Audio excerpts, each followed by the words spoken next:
fire sale in California, and please don't bomb the nukes. It's 5 and 10 from Skywatch TV. 5 things you need to know in about 10 minutes for Monday, August 25th, 2025. I'm Derek Gilbert, just back from the Remnant Rising Conference here in our backyard, Springfield, Missouri. If you didn't watch it, if you weren't there and didn't get the streaming video, we'll tell you how you can travel backwards in time to watch all of the presentations and save $10 while doing it after the break. Item number 5 today, California Schemin. California's Governor Gavin Newsom going ahead with a redistricting plan to redraw his state's congressional maps by overriding the state's nonpartisan redistricting commission. This is to counter redistricting moves in Texas, where the moves may add 5 Republican seats to the U.S. Congress in the midterm elections, thereby giving Republicans a better chance of holding on to the majority. Newsom is launching a $100 million campaign that is backed by Planned Parenthood, the Service Employees International Union, the California Teachers Association, and the California Federation of Labor, as well as various and assorted billionaire donors. So you know they've got to have the best interests of the public at large at heart, right? The thing is, back in 2010, a decisive percentage of California voters, it was a 62% majority, voted for Proposition 20, which took redistricting out of the hands of politicians and gave it to this independent Citizens Commission. This is now in the state constitution. So, constitutional attorney Mark Moiser says Newsom's redistricting plan, would violate California's constitution by holding hearings on a bill a couple of ways. First of all, holding hearings on a bill less than 30 days after it's introduced, and by drawing maps without constitutional authority. He also says it violates the state constitution by drawing maps in the middle of a decade. Normally, this is done after a new census. In Texas, it was done because of a state order saying you've got to eliminate a previous court directive that you have to draw the congressional maps to maximize racial inclusion. In other words, your skin color, your ethnicity determined how the congressional boundaries were drawn, which is, it's a violation of the Civil Rights Act, for one thing. Anyway, in California, they're looking at violating the state constitution about 3 different ways. Essentially, his mission to save democracy. Yes, I know it's a representative republic. Please, no emails. But that's what Democrats are saying, to save democracy by running roughshod over the state constitution, doing whatever it takes to try to claw power back to the Democratic Party in the midterms. Essentially, what's going on here? Even though he knows this will not stand up in court because there will be court challenges filed, this is Gavin Newsom's effort to score political points with Democrats across the country, not in his home state of California. This is Gavin Newsom's kickoff campaign for his presidential run in 2028. Topic number 4, fire sale. Meanwhile, in California, things are getting a little weird. I mean, the firestorm that hit Pacific Palisades, Malibu, and Altadena last January. You remember, while Los Angeles Mayor Karen Bass was missing in action, she was overseas in Ghana, despite a campaign promise to stay in country and not travel abroad. The public safety guy in charge, a now ex-deputy mayor, was on home confinement awaiting trial because he'd made an anti-Israel bomb threat, a phony bomb threat, claiming it was somebody who was upset at California's support for the nation of Israel or something. I kid you not. So the mayor's gone, the deputy mayor in charge of safety, forced to stay at home because only in California. Anyway, firefighters were not pre-deployed, no water in the reservoir. The hydrants went dry in the Palisades. After the fires came the promises by Los Angeles' mayor and elected officials in Malibu, Altadena, the Palisades to streamline the rebuilding process, streamline the permitting process. And of course, that hasn't happened. And now, amidst bad leadership, virtue signaling instead of help, and the money from Fire Aid, the benefit concert that was supposed to help people who've been burned out, raised over $100 million. Where'd that go? Because according to everything I've read, it didn't go to the people who got burned out. Anyway, now it appears that foreign investors are buying up the burned out properties from people who cannot wait 2 years, which is the average permitting time now in Malibu, to rebuild. 9 of the most desirable lots in Malibu sold at a value of $65 million. And according to redstate.com, this is bought by a couple of New Zealanders who run businesses out of Hong Kong, China, Guangzhou, China, Shenzhen, China. Meanwhile, in Altadena, Dwell magazine reports that at least half of the properties for sale there have been purchased by corporations, and furthermore, 42% of those sales now held by just 6 companies, each of which has acquired 4 or more homes. Another company, Shengfeng Global Incorporated, formed in 2022, which apparently is associated with several shell corporations, has purchased 6 home sites in Altadena, a company connected to multiple real estate entities. It could be a logistics company in China. I mean, the name certainly suggests it's not an American corporation, but as Dwell magazine reports, the ownership picture is murky. Now, we should point out that in recent years, Democrats in California have turned down at least 3 proposed laws to limit or ban foreign ownership of large amounts of land. But because those never made it onto the law books, foreign corporations buying up properties at a discount now from owners who cannot wait or cannot afford to rebuild in California. Well played, California Democrats. Topic number 3, Yemen. Israel responding to repeated missile launches from Yemen, just because they're not well aimed, targeting essentially everything in Israel when those are launched. Israel's military conducted airstrikes on Yemen's capital, Sana'a, on Sunday, targeting high-profile sites. This would include the presidential palace, which is vacant, it's not being used, the power plants in Sana'a, and Houthi facilities suspected of housing artillery, including ballistic missiles.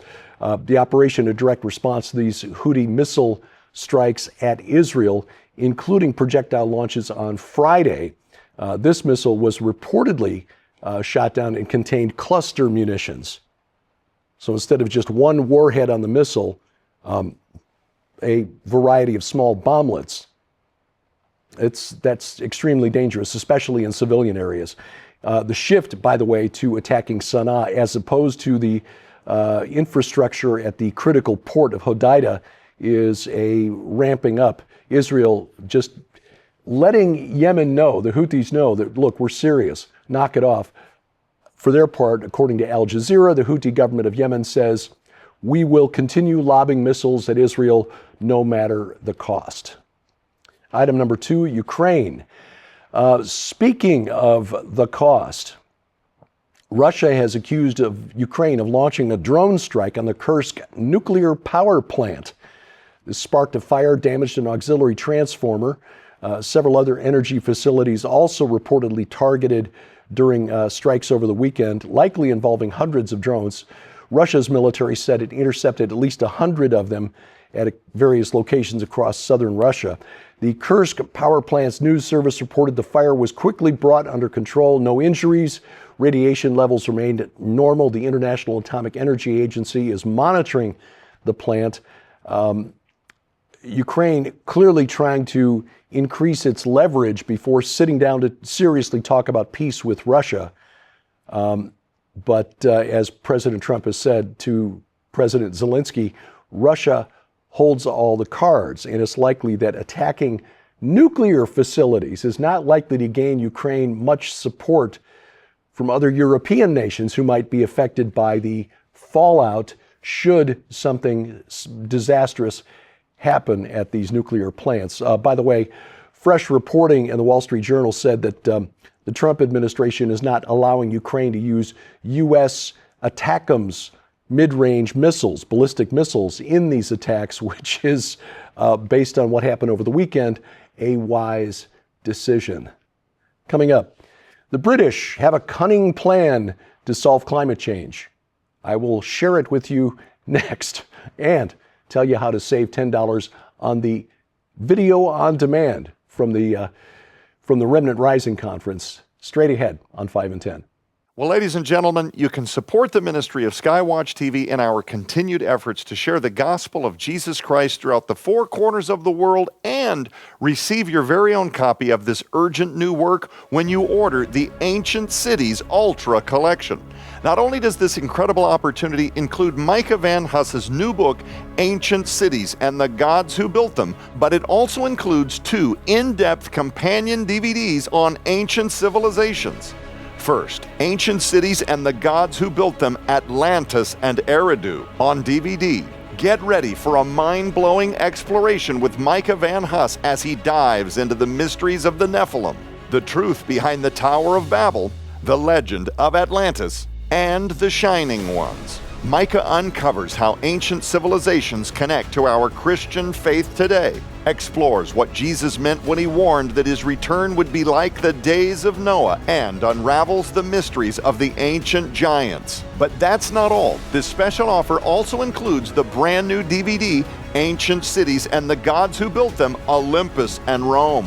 Join Micah on an exhilarating journey as he uncovers the mysteries behind why Joshua destroyed not just the men, but also the women, children, and livestock of the Anakim Raphaim. Delve into the fascinating parallels between the Bible and ancient Greek mythology in this eye-opening exploration that will challenge everything you thought you knew about God's creation and the ancient world. Sold separately, these items hold a retail value of $75. Yours now for your donation of only $45, which includes free shipping to all U.S. orders. You can scan the QR code on your screen using the camera app on your phone for instant access to this special opportunity. You can also visit us at skywatchtvstore.com or call 1-844-750-4985 and ask for the Ancient Cities Ultra Collection right now.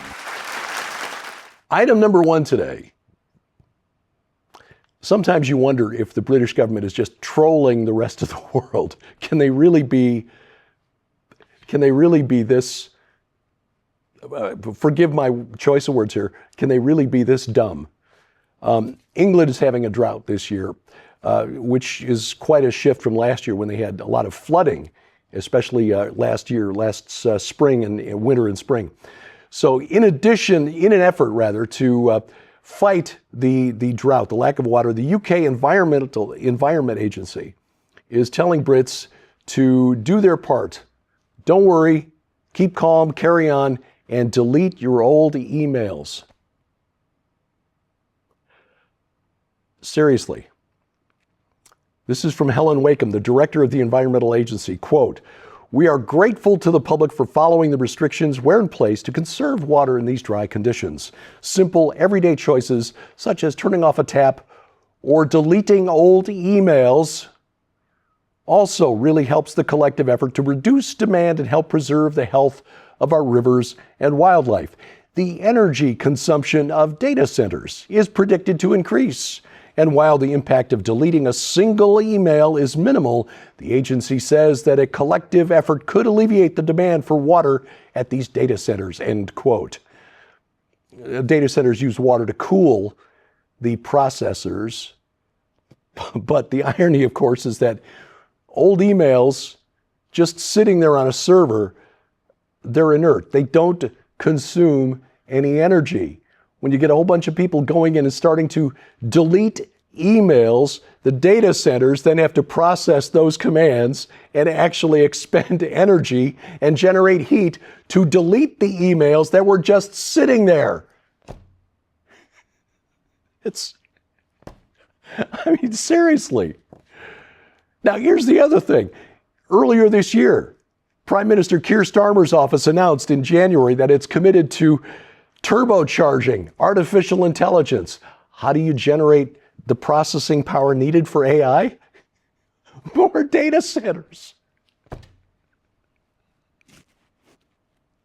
Like I said, you just wonder, are they trolling us just to see, or are we, is this a test?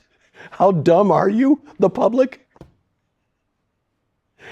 And forgive me, my knowledge of geography is not perfect, but isn't the United Kingdom an island surrounded by a literal ocean of water? Yeah. You cannot. Thank you, Sir Keir, for making it easier for me to find things to wrap up these daily updates. Well, this week on Skywatch TV, we've got a fascinating program. Micah Van Huss, the author of Ancient Cities and the Gods Who Built Them.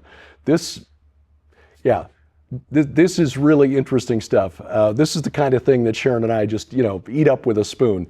So don't miss the program. You can watch it now at skywatchtv.com.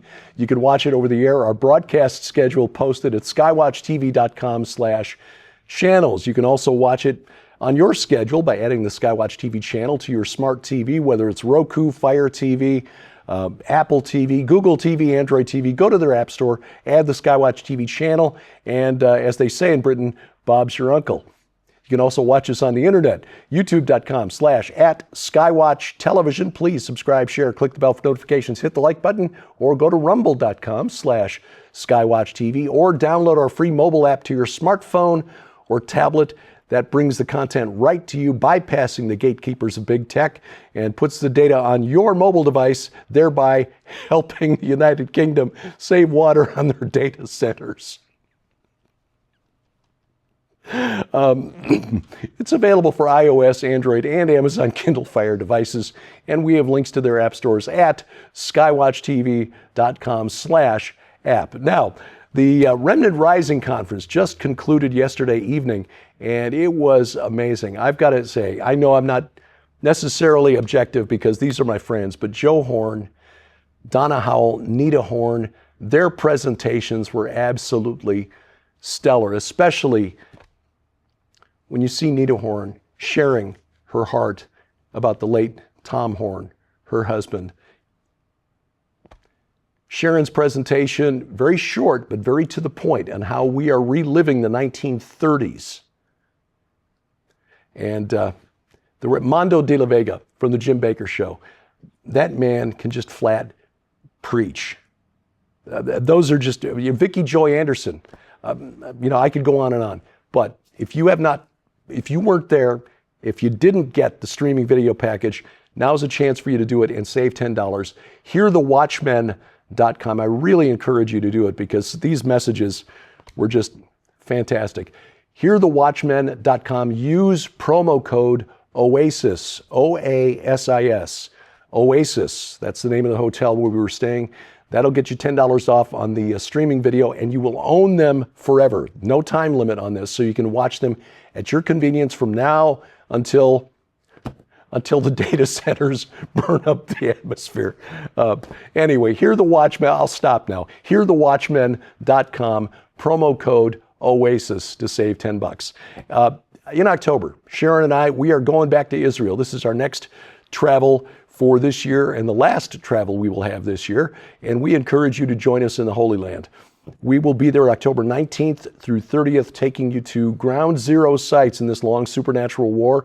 You can find out more and reserve your seat on the bus at gilberthouse.org/travel. That's gilberthouse.org/travel. Follow 5 in 10 online. We're on YouTube at 5 in 10. If you would, please subscribe, share, click the bell for notifications, and hit the like button. Leave your comments below. And on X, formerly Twitter, at 5_in_10. And thank you for watching as we keep watch. I'm Derek Gilbert. This is 5 in 10 from Skywatch TV.